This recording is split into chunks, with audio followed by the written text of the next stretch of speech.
Hi, hello everyone. After a long days, I will come back. Welcome to my YouTube channel. ಇವತ್ತಿನ vlog ಏನಪ್ಪ ಅಂದರೆ ready batter idli ನೋಡೋಣ. How to make 1 minute idli.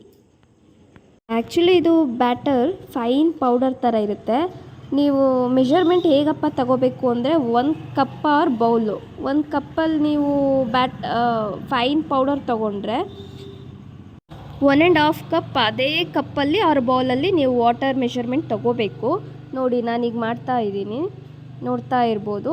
Actually ಅದು ಹಿಟ್ಟು ಗಂಟು ಥರ ಆಗೋದು. ವಾಟರ್ ಆ್ಯಂಡ್ ಪೌಡರ್ ನೀವು ಚೆನ್ನಾಗಿ ಮಿಕ್ಸ್ ಮಾಡಬೇಕು, ಇಲ್ಲಾಂದರೆ ಅದು ಬರೋದಿಲ್ಲ.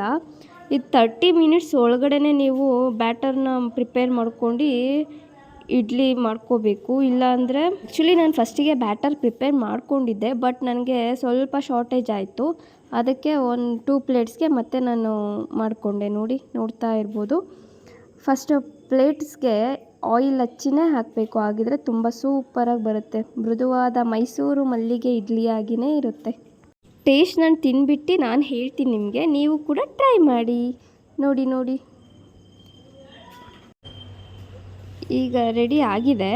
ಈಗ ಫ್ಲೇಮ್ನ ಲೋ ಆ್ಯಂಡ್ ಐ ಆರ್ ಲೋ ಫ್ಲೇಮಲ್ಲೇ ನೀವು 15 ಮಿನಿಟ್ಸ್ ಇದನ್ನು ಬೇಯಿಸ್ಕೋಬೇಕು. ನೋಡ್ತಾ ಇರಿ,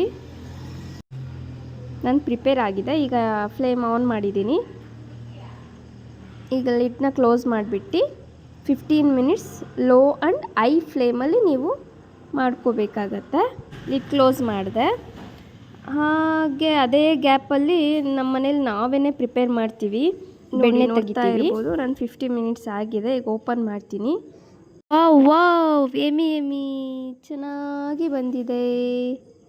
ನೋಡಿ ಇಡ್ಲಿ ಪ್ರೆಸ್ ಮಾಡಿದ್ರೆ ಕೈಯಲ್ಲಿ ಹತ್ತಬಾರ್ದು. ನೋಡಿ ನಾನು ನೋಡಿದೆ, ಚೆಕ್ ಮಾಡಿದೆ, ಚೆನ್ನಾಗಿ ಬೆಂದಿದೆ.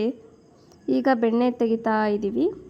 ನಾನು ಈಗ ಒಂದು ಪ್ಲೇಟ್ಗೆ ಸರ್ವ್ ಮಾಡ್ಕೊಂಡು ತಿಂದ್ಬಿಟ್ಟು ಟೇಸ್ಟ್ ಹೇಳ್ತೀನಿ. ಬನ್ನಿ ನೋಡೋಣ. ಚಟ್ನಿ ಪ್ರಿಪೇರ್ ಆಗಿದೆ. ಈಗ ನೋಡ್ತೀನಿ, ಬನ್ನಿ ಹೇಗಿದೆ ಅಂತ ನೋಡೋಣ. ನೀವು ಬನ್ನಿ. ನೋಡ್ತಾ ಇದ್ದೀರಾ ಅಲ್ವಾ ಫ್ರೆಂಡ್ಸ್, ಹೇಗೆ ಬಂದಿದೆ ನೋಡಿ, ಕಮೆಂಟ್ ಮಾಡಿ. ನನಗಂತೂ ತುಂಬ ಇಷ್ಟ ಆಯಿತು. ನಾನು ಇನ್ಮೇಲೆ ಇದು ಫಸ್ಟ್ ಟೈಮ್ ಆ್ಯಕ್ಚುಲಿ ಟ್ರೈ ಮಾಡಿದ್ದು. ಮನೆಯಲ್ಲೇ ಬ್ಯಾಟರ್ ಪ್ರಿಪೇರ್ ಮಾಡ್ತೀವಿ, ಎಲ್ಲಿ ಮಾಡೋದಕ್ಕಿಂತ ತುಂಬ ಸೂಪರಾಗಿ ಬಂದಿದೆ. ನೀವು ಟ್ರೈ ಮಾಡಿ.